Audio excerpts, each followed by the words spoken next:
അസ്സലാമു അലൈക്കും വറഹ്മത്തുള്ളാഹി. ഹബീബായ നബി സല്ലല്ലാഹു അലൈഹി വസല്ലമ തങ്ങളുടെ കാലഘട്ടത്തിലുണ്ടായിരുന്ന സ്വഹാബികൾ അള്ളാഹുവിൻ്റെ മതത്തിൻ്റെ മേൽ പരിപൂർണമായും അവരുടെ ജീവിതത്തിനെ സമർപ്പിച്ചവരാണ്. എത്രത്തോളം എന്ന് വെച്ചാൽ അള്ളാഹു തആലയുടെ തൃപ്തിക്ക് വേണ്ടിയായിരുന്നു അവരുടെ ജീവിതവും അവരുടെ മരണവും ഉണ്ടായത്. അങ്ങനെയുള്ളൊരു ജീവിതമായിരുന്നു സ്വഹാബികൾക്കുള്ളതായ ജീവിതം. കബീറുഹും സഗീറുഹും സിയാൻ ഫീഹാ ലിത്തഹിയ്യ. അവർക്കുള്ളതായ ഈ ഒരു സമർപ്പണത്തിന്റെ വിഷയത്തിൽ സ്വഹാബികളിൽ ചെറിയ ആളുകളും സ്വഹാബികളുടെ കൂട്ടത്തിൽ ഉള്ളതായ മുതിർന്ന ആളുകളെല്ലാം സമന്മാരായിരുന്നു. സമർപ്പണത്തിന്റെ വിഷയത്തിൽ അവരെ ഒരുപോലെയായിരുന്നു. കാന സഅദ് വ ഉമൈർ ഇബ്നു അബി വഖാസ് റളിയല്ലാഹു അൻഹു. ബഹുമാനപ്പെട്ട അബി വഖാസ് റളിയല്ലാഹുവിന്റെ മക്കളായ സഅദ് അതുപോലെ തന്നെ ഉമൈർ റളിയല്ലാഹു അൻഹു അവർ രണ്ടുപേരും ബദർ യുദ്ധത്തിന്റെ ആ ഒരു സാഹചര്യത്തിൽ മുസ്ലിം പക്ഷത്തിലുള്ളതായ സൈനികന്മാരുടെ കൂട്ടത്തിലുണ്ടായിരുന്നു. ഫജഅല ഉമൈർ റളിയല്ലാഹു അൻഹു യതവാറ.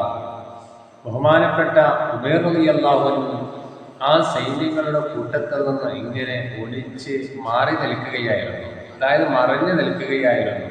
പ്രത്യക്ഷപ്പെടാത്ത വിധത്തിൽ, ആരും കാണാത്ത വിധത്തിൽ മറഞ്ഞു നിൽക്കുകയായിരുന്നു.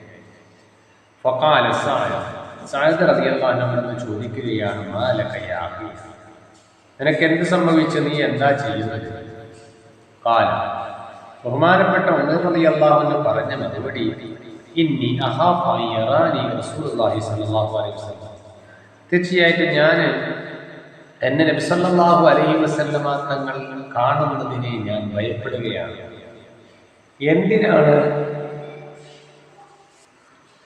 എന്തിനാണ് നബി സല്ലല്ലാഹു അലൈഹി വസല്ലമ തങ്ങൾ കാണുന്നതിനെ ഉമൈർ റളിയല്ലാഹു അൻഹു ഇങ്ങനെ പേടിക്കാനുള്ളതായ കാരണം എന്താണ്? നബി സല്ലല്ലാഹു അലൈഹി വസല്ലമ തങ്ങൾ വൈദാ റആനി, എന്നെങ്ങാലും കണ്ടാൽ ഇസ്തസ്വറനി, ഞാൻ ചെറുതാണ് എന്ന് നബി സല്ലല്ലാഹു അലൈഹി വസല്ലമ തങ്ങൾ പറയും. വൈദസ്തസ്വറനി, ഇനി ഞാൻ ചെറുതാണെന്ന് പറഞ്ഞു കഴിഞ്ഞാൽ റദ്ദനി, എന്നെ ഈ ബദർ യുദ്ധത്തിന്റെ സൈനിക കൂട്ടത്തിൽ നിന്ന് എന്നെ പുറന്തള്ളുകയും ചെയ്യും. അതുകൊണ്ട് എനിക്ക് യുദ്ധത്തിൽ പങ്കെടുക്കാൻ കഴിയുകയില്ല.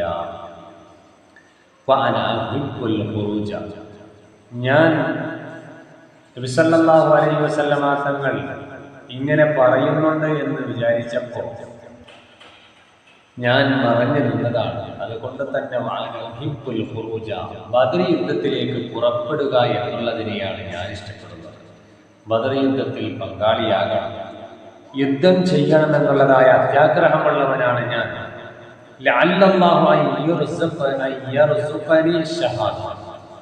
എനിക്കെങ്ങാലും ആ ബദർ യുദ്ധത്തിൽ അല്ലാഹു തആല രക്തസാക്ഷിത്വം നൽകിയാലോ എന്ന് ഞാൻ പ്രതീക്ഷിക്കുകയാണ്. ഈ ചെറിയ സ്വഹാബികളുടെ കൂട്ടത്തിൽപ്പെട്ടതായ ചെറിയ മക്കൾ വരെ യുദ്ധത്തിൽ ചെന്നുകൊണ്ട് ഷഹീദാകാൻ വേണ്ടി പ്രതീക്ഷയോടുകൂടി കാത്തു നിൽക്കുന്ന രംഗമായി. ഭൂമി ലോകത്തിന്റെ ജീവിതം ആസ്വദിക്കാൻ തയ്യാറായവരെല്ലാം, മറിച്ച് ഭൂമി ലോകത്തിന്റെ കഠിനാധ്വാനം കൊണ്ട് പരലോകത്തുള്ളതായ ജീവിതം ലക്ഷ്യം വെച്ച് ജീവിച്ചവരാണ് സ്വഹാബികൾ. അങ്ങനെ ഉമർ റളിയല്ലാഹു അൻഹു എനിക്ക് ഷഹാദത്ത് ലഭിച്ചേക്കാൻ വേണ്ടി പ്രതീക്ഷിക്കുന്ന സമയത്താണ് ഉമർ റളിയല്ലാഹു അൻഹു അലാ റസൂലില്ലാഹി സ്വല്ലല്ലാഹു അലൈഹി വസല്ലം, നബി സല്ലല്ലാഹു അലൈഹി വസല്ലമ തങ്ങളിലേക്ക് ഉമർ റളിയല്ലാഹു അൻഹുവിനെ കാണാൻ കഴിഞ്ഞു, പ്രത്യക്ഷപ്പെടുകയാണ്. അദ്ദേഹം ചെറുതാണെന്ന് പറഞ്ഞുകൊണ്ട് ബഹുമാനപ്പെട്ട നബി സല്ലല്ലാഹു അലൈഹി വസല്ലമ തങ്ങൾ അദ്ദേഹത്തിനെ സൈനിക കൂട്ടത്തിൽ നിന്ന് പുറന്തള്ളുകയാണ്. അദ്ദേഹം അന്നേരം കരയാൻ തുടങ്ങി. നബി സല്ലല്ലാഹു അലൈഹി വസല്ലമ തങ്ങൾ യുദ്ധത്തിലേക്ക് അനുവാദം നൽകുന്നത് വരെ അദ്ദേഹം ഇങ്ങനെ പൊട്ടിക്കരയുകയാണ് ചെയ്തത്.